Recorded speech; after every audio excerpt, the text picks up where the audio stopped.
Mais uma vez com você, meu garotinho, com muita alegria e conhecimento, aqui no meu, no seu, no nosso Carecas de Saber. Olá pessoal, tudo bem com vocês? Vamos continuar nosso conteúdo de equilíbrio químico e eu sou o professor Otinho. Na aula passada, nós paramos exatamente nesse conteúdo, que são o quê? Os fatores que influenciam o equilíbrio químico, certo? Nós já vimos na aula anterior que, por Le Chatelier, a concentração ela influencia sim no equilíbrio químico da seguinte maneira.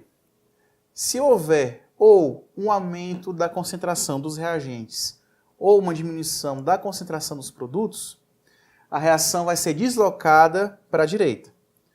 Quando há o efeito contrário, ou seja, quando há diminuição da concentração dos reagentes ou aumento da concentração dos produtos, a reação vai ser deslocada para a esquerda. Então, qual é o exemplo clássico que nós utilizamos? É a amônia. 3H2 mais I2 dando 2NH3. Nós já mostramos esse exemplo que, se aumentarmos a concentração dos reagentes ou diminuir a concentração dos produtos, o que vai acontecer? Vai haver um deslocamento da reação. Então, veja só. Se aumentar a concentração dos reagentes, vai ficar desequilibrado. Então, o que é que a reação vai fazer? Ela vai começar a formar amônia de modo que haja uma equalização das quantidades iniciais no equilíbrio, aliás, as quantidades no equilíbrio dos reagentes dos produtos. Seja quando houver um aumento da concentração dos reagentes ou da diminuição dos produtos. E a recíproca é verdadeira. Se eu diminuir a concentração dos reagentes ou aumentar a concentração dos produtos, o equilíbrio vai ser deslocado para a esquerda. Muito bem. A pressão também vai influenciar no deslocamento da reação do equilíbrio químico. Por quê? Isso vai acontecer nas reações em fase gasosa. Então a gente já sabe que a pressão é uma grandeza que é inversamente proporcional ao volume. Ou seja, se eu aumento a pressão, eu diminuo o volume. Se eu aumento o volume, eu diminuo a pressão. Então, como é que a gente vê esse tipo de coisa nas reações químicas em equilíbrio, só que em fase gasosa? Nós temos 3 exemplos de reações em fase gasosa. Amônia, que já é bem conhecida nossa, a decomposição do etano em eteno e a síntese gasosa do cloreto de hidrogênio. O que a gente pode verificar nessas equações? Nós temos 4 volumes gasosos que correspondem a 3 mols de hidrogênio e 1 mol de nitrogênio. 3 mais 1, 4. E nós temos aqui 2 volumes correspondentes a 2 mols de nitrogênio. Então vejam só. Se eu aumento a pressão dentro do sistema contendo essa reação, o que vai acontecer? Se aumenta a pressão, eu diminuo o volume. O que vai acontecer? A reação com menor volume vai ser favorecida. Ou seja, se aumenta a pressão e diminui o volume, o menor volume vai ser o lado que tiver, evidentemente, menor volume, né, na reação. Então, o que vai acontecer? A reação vai ser deslocada para o sentido de menor volume. Então, veja, se eu aplico uma pressão nesse sistema, o que vai acontecer? Lembra daquela analogia que eu fiz da gangorra. A pressão vai fazer assim, ó, ela vai deslocar o equilíbrio. Só que, como o aumento da pressão faz diminuir o volume, o equilíbrio vai tender à reação que tiver menor volume. E nesse caso, qual vai ser? Vai ser para a formação de amônia. Vamos pensar no seguinte. Agora vamos pensar no caso oposto. Se eu diminuir a pressão do sistema, o volume vai aumentar. Portanto, a reação vai tender ao lado do equilíbrio que tiver maior volume, que é o caso da decomposição do etano em eteno. No etano nós temos um volume e nos produtos nós temos 1 mol de hidrogênio e 1 mol de eteno, que somados os dois vão dar 2 volumes. Então veja, se eu diminuo a pressão, eu aumento o volume. Logo, o lado do equilíbrio que vai ser favorecido vai ser o de maior volume. Logo, o equilíbrio vai ser deslocado para o lado dos produtos. E se eu tiver a quantidade igual de volumes nos reagentes e nos produtos, o aumento ou a diminuição de pressão não vai interferir na reação química. Você pode aumentar a pressão à vontade, você pode diminuir o volume à vontade, não vai acontecer nada. Então, como é que a gente pode resumir? Pode resumir da seguinte forma. O aumento da pressão faz diminuir o volume. Logo, o equilíbrio tende para um menor volume, que foi o caso que nós explicamos da amônia. Se aumenta a pressão, diminui o volume e o equilíbrio vai ser deslocado para o lado de menor volume. Recíproca é verdadeira.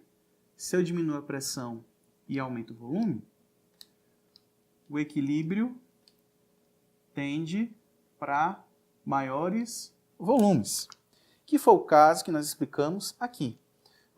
Nós diminuímos a pressão, aumentou-se o volume e o lado do equilíbrio que vai ser favorecido vai ser o de maior volume, que é o lado direito dessa reação, que foi no caso da decomposição do etano. Se os volumes forem iguais, aliás, se os volumes forem iguais, não vai haver qualquer mudança no equilíbrio químico na fase gasosa. No próximo take, vamos falar das outras coisas que influenciam no equilíbrio químico, que são temperatura e catalisador. Muito bem, pessoal. Agora vamos ver como a temperatura pode influenciar no equilíbrio químico. Nós sabemos que existem dois tipos de reações que ocorrem na natureza, que são as reações endotérmicas e as reações exotérmicas. As endotérmicas, elas absorvem calor da vizinhança, enquanto que as exotérmicas liberam calor para as vizinhanças. Então veja só. Nós temos aqui a equação de formação do dióxido de nitrogênio para formar tetróxido de nitrogênio. Nós sabemos que nessa reação, dos reagentes para os produtos, nesse sentido, a reação é exotérmica, ou seja, ela libera calor. Enquanto que a reação de decomposição é a reação endotérmica. Então, veja só. Como é que a temperatura vai agir nesses sistemas?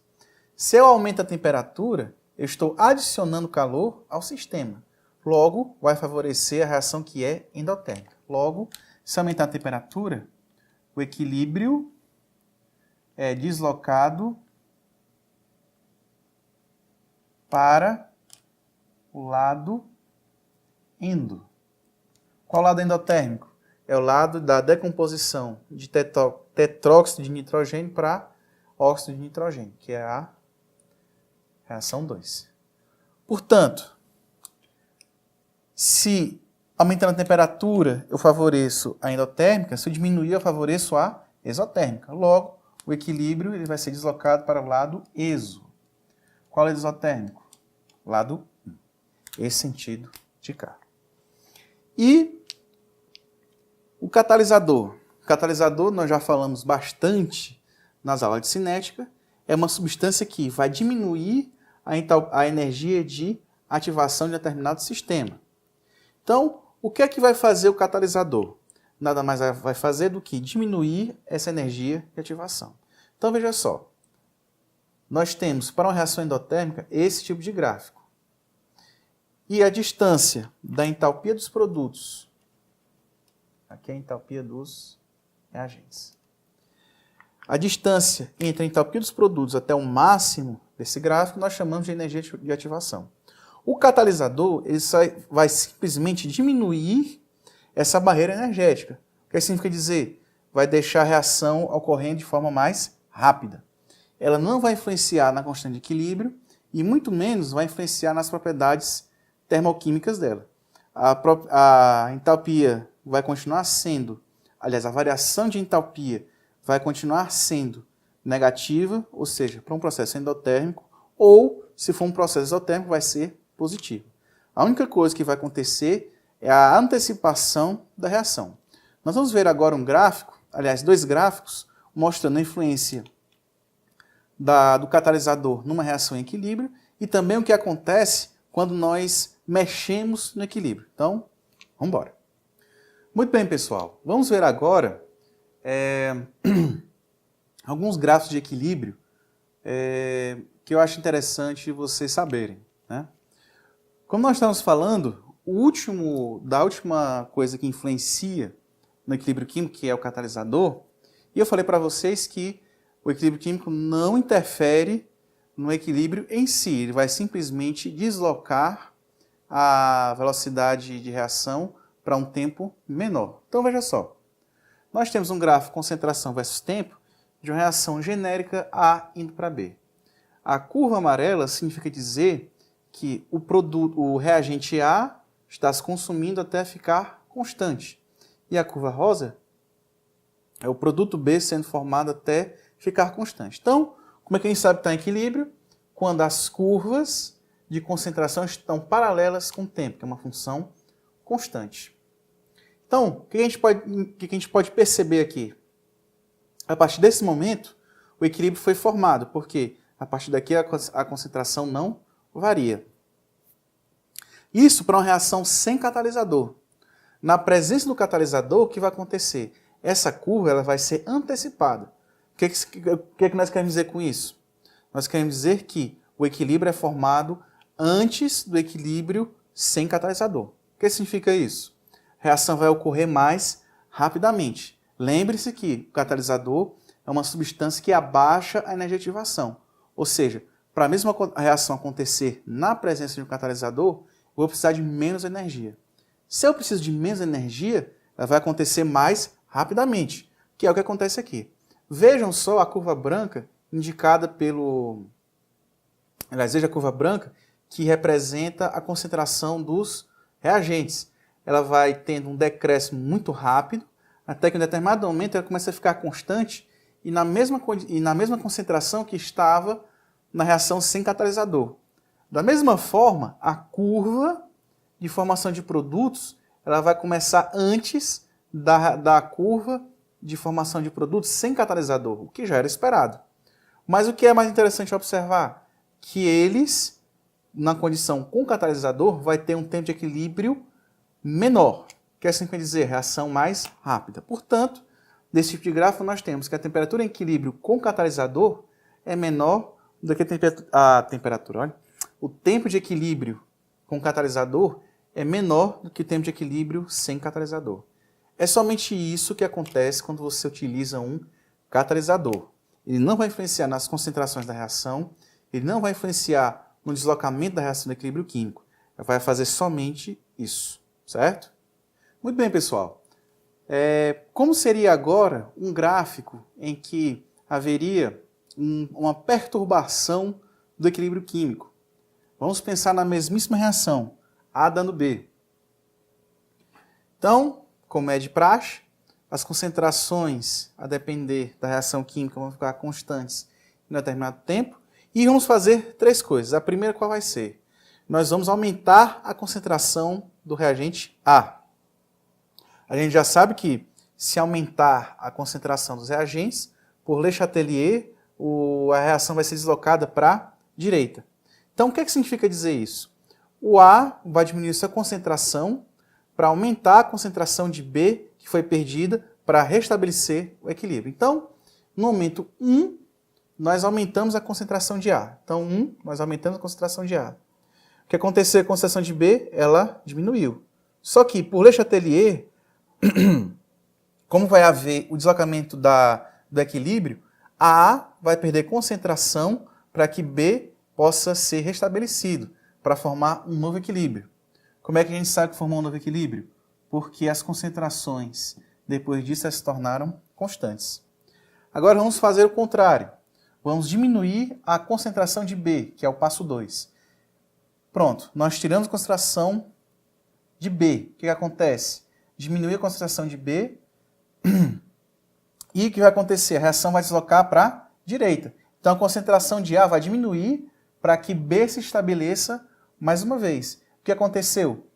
Quando A perdeu concentração, B ganhou concentração. O que aconteceu? A curva B ficou acima da curva A. E mais uma vez se formou equilíbrio. E eu errei, na verdade, aqui era para ser o 3. Não, ali. Esqueçam isso aqui. Então, no ponto 3, qual seria? Seria o quê? O aumento da concentração de B. Então a gente já viu, se a gente aumenta a concentração de B, nós deslocamos o equilíbrio para a esquerda. Então foi o que aconteceu. Nós aumentamos a concentração de B, o que aconteceu? Para que haja o restabelecimento do equilíbrio, B perdeu concentração para que A ganhasse. Porque nós estamos deslocando o equilíbrio para a esquerda. E mais uma vez o equilíbrio foi formado. Aqui é o tempo de equilíbrio. Como é que a gente sabe? Quando as concentrações dos reagentes dos produtos não variam com o tempo. Ou, matematicamente falando, quando são funções constantes, ou seja, elas são paralelas ao eixo do tempo. Muito bem. Então a gente conclui essa parte de equilíbrio molecular. O próximo assunto vai ser a parte de equilíbrio iônico. Portanto, fiquem atentos que logo vamos falar desse assunto. Que é um assunto que vai anteceder os assuntos de pH, pOH e solubilidade, certo? Então, pessoal, é isso aí que eu gostaria de falar para vocês. Muito obrigado pela atenção. Se vocês tiverem alguma dúvida, sugestão, crítica ou correção, por favor, esteja à vontade a falar aí nos comentários. É isso aí. Muito obrigado pela atenção e falou!